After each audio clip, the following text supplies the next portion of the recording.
대내외 약재로 코스피가 2610선까지 밀려 내려오며 5거래일 연속 하락 마감했습니다. 역대 최고 증거부금이 몰렸던 LG에너지솔루션이 오늘 유가증권 시장에 상장했는데 기대와는 다르게 따상에 실패했습니다. 삼성전자가 지난해 매출 280조 원을 기록하며 역대 최대치를 기록했습니다. 국내 주택시장의 집값이 하락하는 지표들이 늘고 있습니다. 그러면서 청약시장의 열기도 자연스럽게 줄어들고 있는 모습입니다. 센 경제라이브 시작합니다.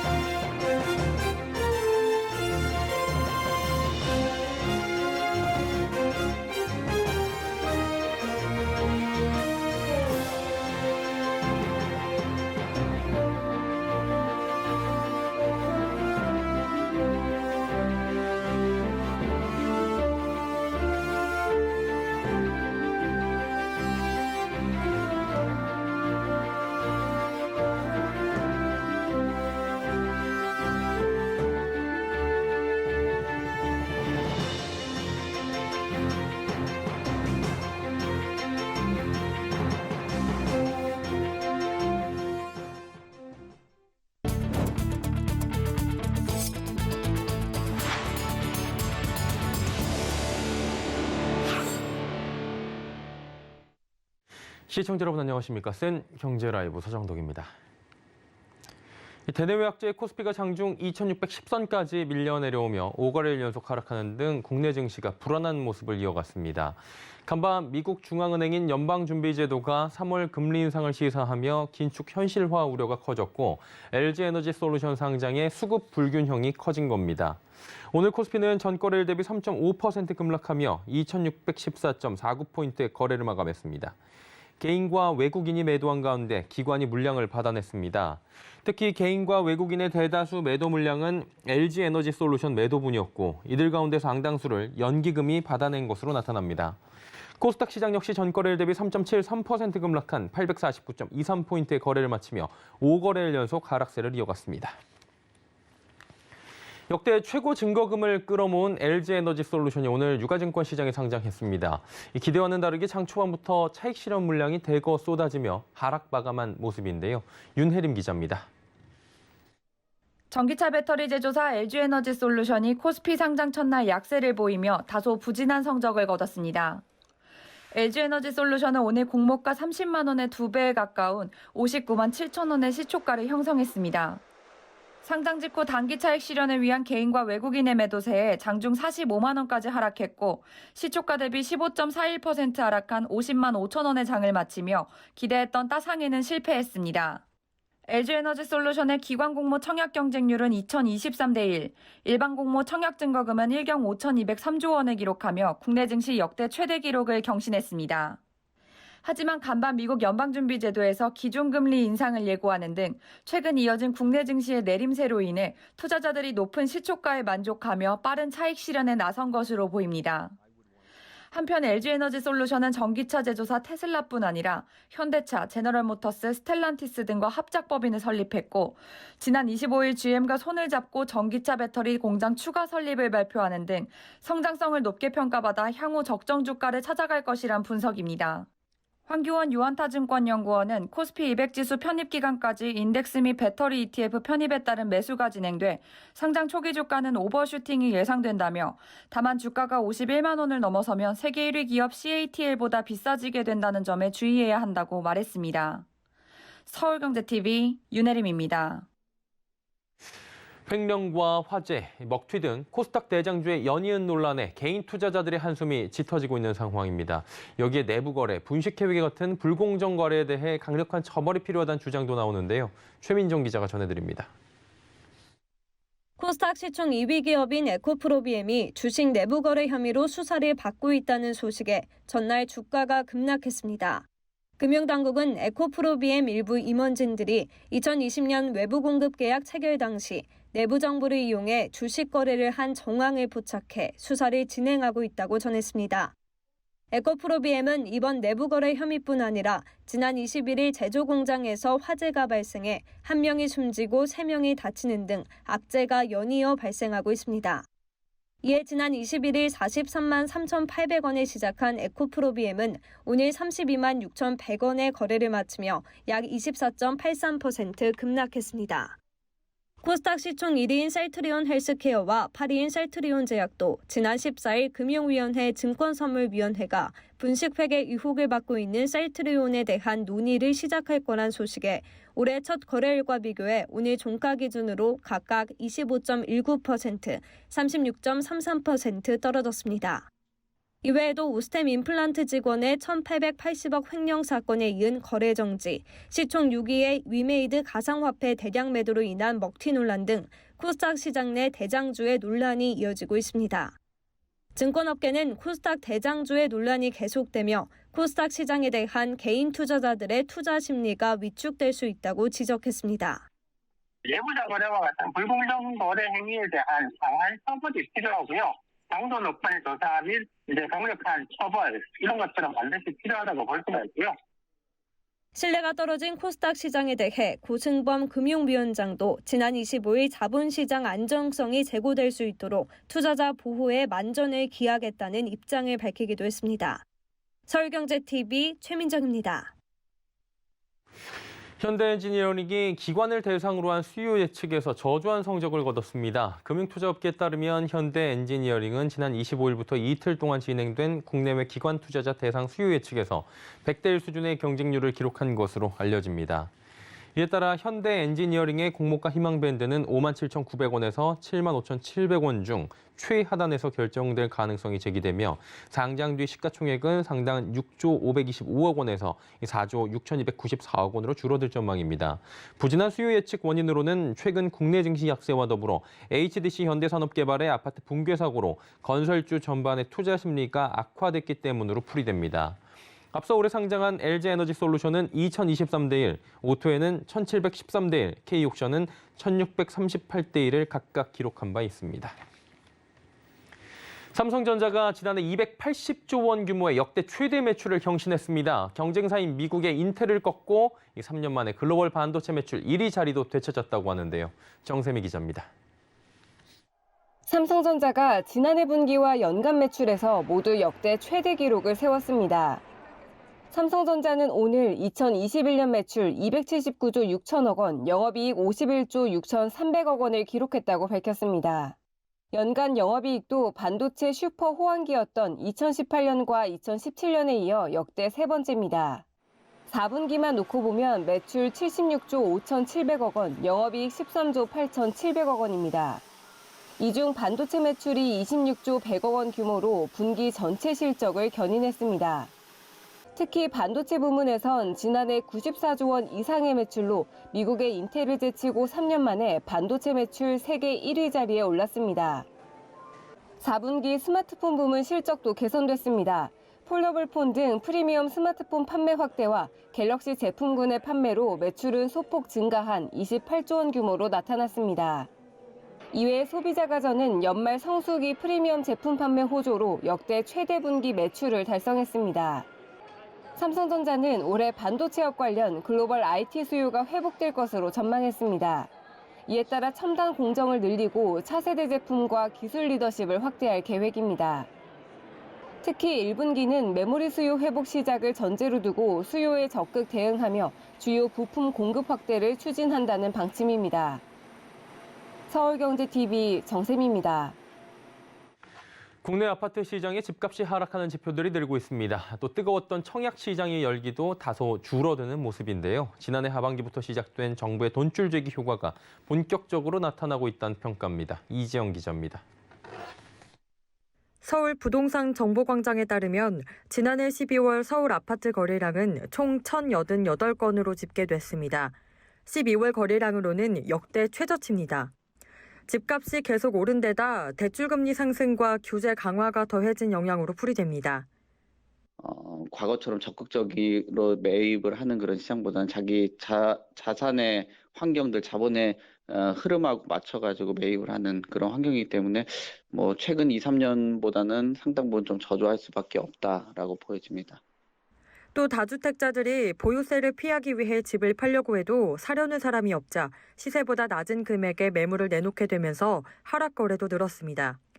한국부동산원이 공개한 지난해 11월 전국 아파트 실거래가 지수는 전월 대비 0.15% 하락했고 서울 아파트값도 전월 대비 0.79% 떨어졌습니다. 지난해 아파트값 상승을 이끌었던 경기와 인천의 경우 12월 하락거래 비중이 각각 72%, 62.8%에 달했고 서울은 54.3%를 기록했습니다. 절반을 훌쩍 넘는 거래가 이전보다 가격을 낮춰 성사됐다는 얘기입니다. 청약 열기도 줄어드는 모습입니다. 청약홈과 부동산 114에 따르면 올해 1월에 전국에서 분양된 아파트는 총 1,129가구로 이 아파트 1순위에서 2순위를 합한 평균 청약 경쟁률은 16.7대 1이었습니다. 이는 작년 1월 경쟁률 17대 1보다 낮아진 겁니다. 올해부터 중도금과 잔금 대출에도 총 부채 원리금 상환 비율 규제를 적용하기로 하면서 대출이 어려운 사람은 청약 시장에 발을 들이지 않는다는 분석입니다. 최근 분양한 서울 강북구 북서울자이 폴라리스의 1순위 평균 경쟁률은 작년과 비교해 절반 이상 줄었고 경기도 부천, 광주 남구에서는 각각 5가구, 7가구가 미달됐습니다.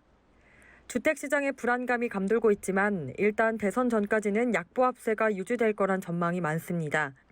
다만 전문가들은 대선 이후 새 정부의 부동산 정책에 따라 집값의 향방이 크게 달라질 걸로 예상하고 있습니다. 서울경제TV 이지영입니다.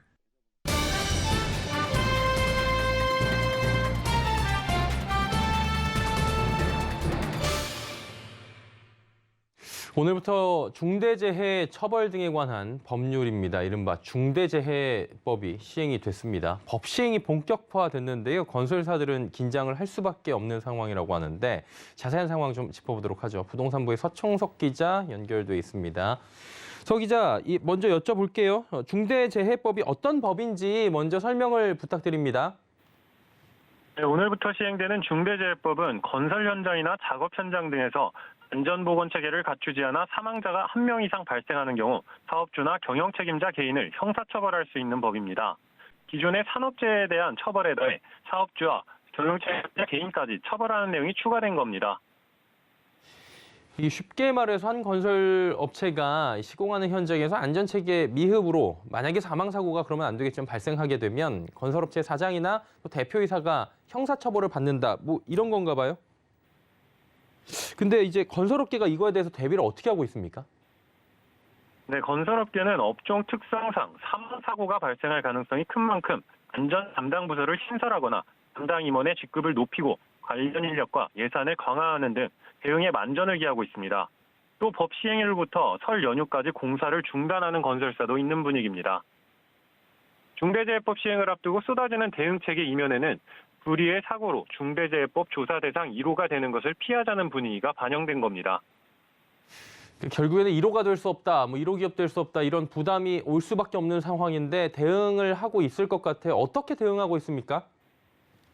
네, 먼저 현대건설은 중대재해법 시행일인 오늘부터 다음 달 6일까지 모든 사업장에서 공사를 중단하기로 했습니다. 대우건설과 DLENC도 마찬가지로 오늘부터 현장 작업을 중단하고 설 연휴에 들어갑니다. 포스코건설은 27일과 28일 휴무를 권장하고 있고 HDC 현대산업개발은 오늘부터 2월 4일까지 현장 작업을 중단합니다.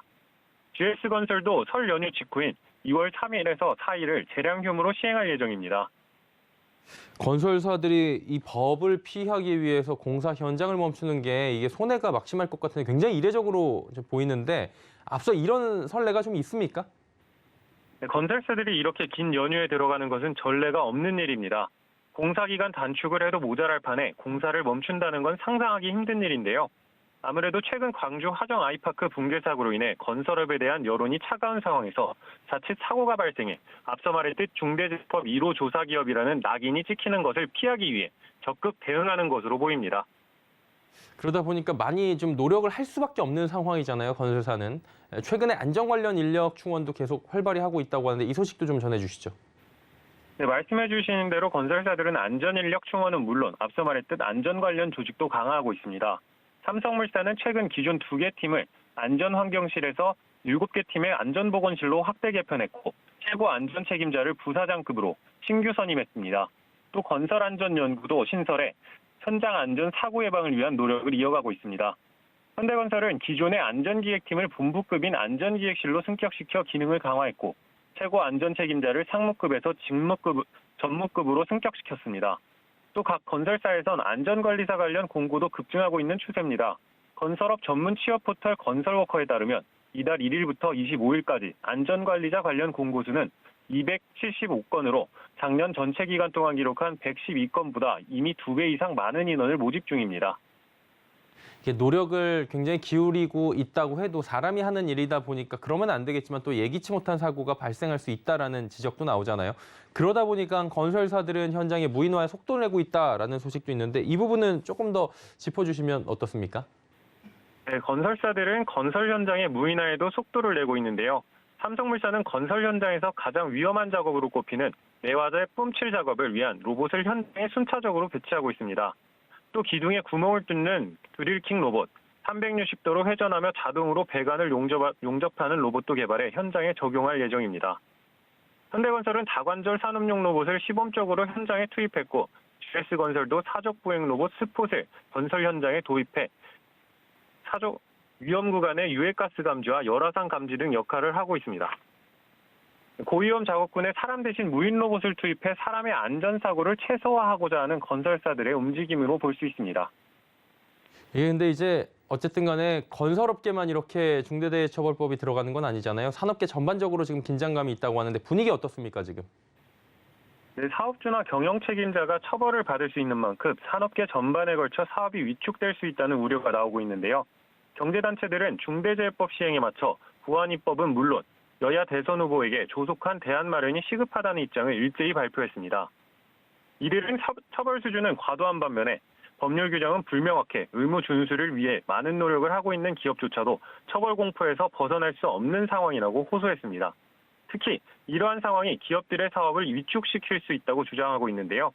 한국산업연합포럼의 경우 건설사들이 중대재해 처벌 1호가 되지 않기 위해 공사를 중단한 것을 거론하며 중대재해법은 이미 시행 전부터 부작용이 나타나고 있다고 꼬집었습니다.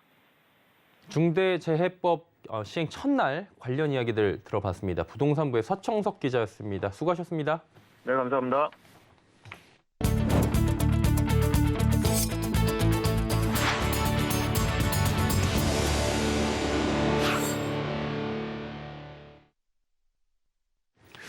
앞으로 카카오뱅크 등 인터넷 전문 은행도 가계대출에서 일반 은행과 같은 예대율 규제를 적용받게 됩니다. 인터넷 은행의 가계대출을 억제하고 또 중소기업 대출을 늘리기 위한 금융당국의 조치라고 하는데요. 윤다혜 기자가 짚어드립니다.